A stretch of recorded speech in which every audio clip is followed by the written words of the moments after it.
As soon as there's a bit of rain, the social media community pages of rural communities light up like a hive of activity. There are predictions of a long, hot and alarmingly dry summer, putting pressure on the southeast water supply. Yeah, sorry Maxie, you and the Bureau of Meteorology got that one just a little bit wrong. Since January this year, my farm has had over 450 millimetres of rain. Not a long, hot and dry summer as far as I'm concerned. A farmer is very sensitive to changes in the weather. Rural communities that survive on the jobs, income and resources that agriculture provides are also just as sensitive.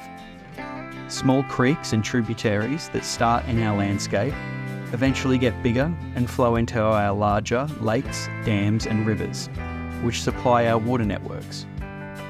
But when we get too much or too little rain, the consequences can be catastrophic.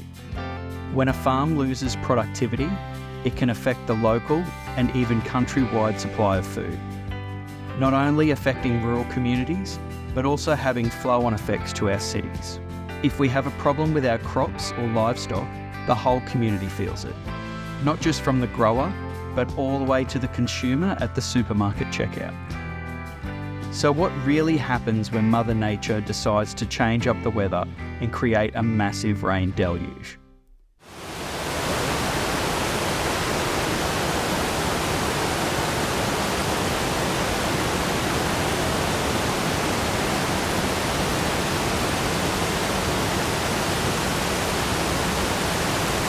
Major flood emergency is unfolding in the state's far north as the remnants of Cyclone Jasper dumps relentless heavy rain. Drought Homes are declared inundated and under water.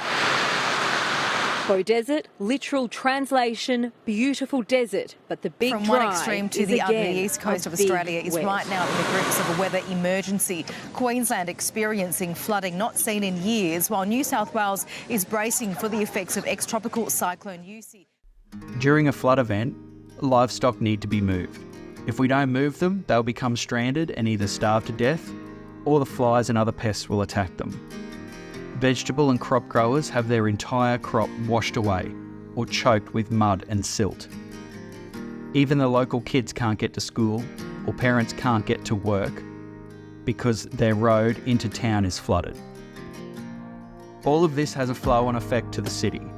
The outback and the city are reliant upon each other, and this is never more obvious than during significant weather events.